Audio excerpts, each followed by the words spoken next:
Now what's in this box is either the new AMD RX 7600 GPU or the contents of whatever was in that briefcase in Pulp Fiction.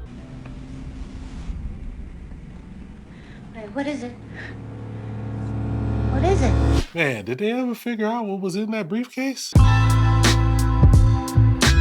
What's good with it, folks, man? I'm gonna go off the rails a little bit, man. This is not written or scripted. I wanna give a big thank you to everybody that has been checking out my videos, not just now, but over the years. Whether this is your first or your 100th video, I appreciate you from the bottom of my heart. We've sort of had an interesting last few years of GPUs. Of course, AMD and NVIDIA are trying to sell you their big dogs. But whenever you look at something like the Steam hardware survey, you see that a lot of people are gaming on budget or, not let me say cheap, but inexpensive systems. You put something like this in your system, if you play a 1080p, light 1440p, you should be expecting some serious gameplay. I'm doing too much talking.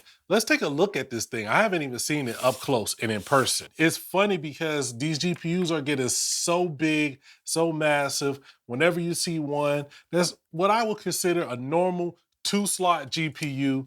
It's just interesting to see, you know, because you don't see this too often.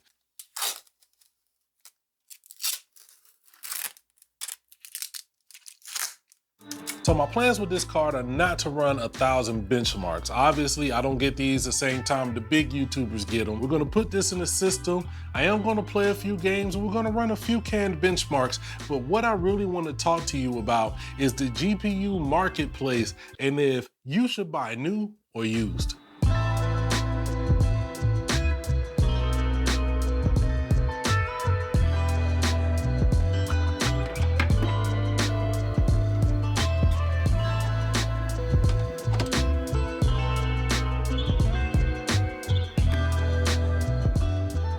Quickly in settings, we're here in COD Modern Warfare 2. We're at 1080p. Make sure to keep an eye on this because right here, you can see the current FPS. Here in the display, we're at 1080p and the quality is extreme. I turned all the upscaling, sharpening off. We'll try it a little bit later afterwards. I just want to jump in here and see if I could get some headshots off. Getting about 80 FPS on extreme. It's not amazing. I'm sure that we could adjust it a little bit, take him out. It feels smooth, it's not jittery. It's hanging out in the low 80s, high 70s. Let's see if we can increase that a little bit. Let's come in here and try FSR 2.1. We're gonna put that on Ultra Performance and see if that does a little bit better for us. Let's jump back into a game. On Ultra Performance, now we're getting up around 120 FPS.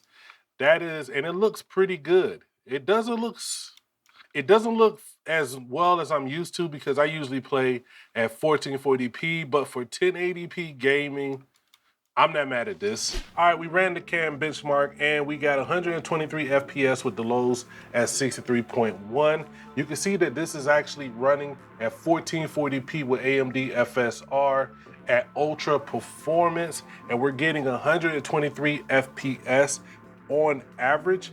And for this to be a 1080p card, that's actually pretty good that is getting this type of performance at 1440p. Let's go ahead and try another game and see what's good.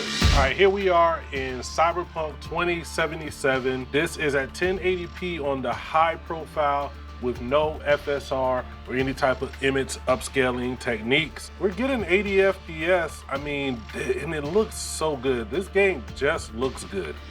Whether or not I really enjoy playing it too much, it does look good. It does look good. Shout out to my homie G. He actually beat the game and he enjoyed it. Look at the skills. Come on, man, you messing up my car. But man, this is actually doing much better than I thought. I mean, it's a 1080p card, so you're getting really great performance at 1080p. Let's go ahead and turn on some ray tracing and see how it handles that. Ooh, okay. So now we're at about 43 FPS. This at 1080p with ray tracing at medium and AMD's FSR at 2.1. Now this is playable, it's not jerky and it looks good. It's just not that super smooth 60 FPS you might be looking for. I probably wouldn't turn on the ray tracing for this, especially with it being an AMD GPU, but it's there if you want to do it.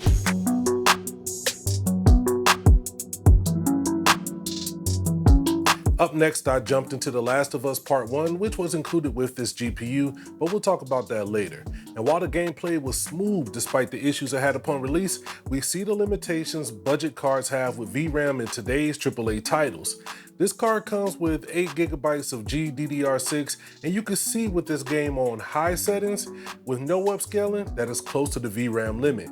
And it just blows past it on ultra settings. Just like I'm gonna blow past all this gameplay and wrap this up. All right, I've spent a few days with the RX 7600 and I finally have my opinion on if you should pick this up or try other options. Right now, NVIDIA and AMD are under a lot of scrutiny because their recent budget releases just haven't been providing the value that people want to see in this price range. And I gotta say, I agree. If it was up to me, I would tell you to kind of stay away from the RX 7600 at this moment. The problem is AMD cannibalized this whole release by dropping the prices on previous gen cards that have better performance. Real quick, this is Eric here on the edit. They also dropped the price for the 7600 right before its release, making it a somewhat better value proposition, but in the end, my point still remains. Right now, for the same price, you can pick up an RX 6650 XT or spend a slight bit more and pick up the RX 6700. Both of those cards will give you better performance at 1080p, and the 6700 has that added VRAM that you're gonna need in today's demanding AAA titles. These games are getting massive, and the demands they have on your system are really gonna be putting a toll on GPUs that don't have the right specs. So at this price, not only would I suggest previous generations, I would go even further back to the used market. I was doing some searching, and on eBay, you could even get a 2080 Ti in this price range. And that is going to give you not only the VRAM that you're looking for, but the performance at up to 1440p. Tell me, am I crazy, or are we just tripping over these new cards and we need to back up and relax a little bit? I love to talk to you down below in the comments. I'm gonna get up here. Make sure you like, share, and subscribe. You can hit me up on Buy Me a Coffee. Also, send massive love to the Vanglorious Jehovah. I'm gonna get up out of here. It's your kinfolk Dookie. Never forget to holla at your boy.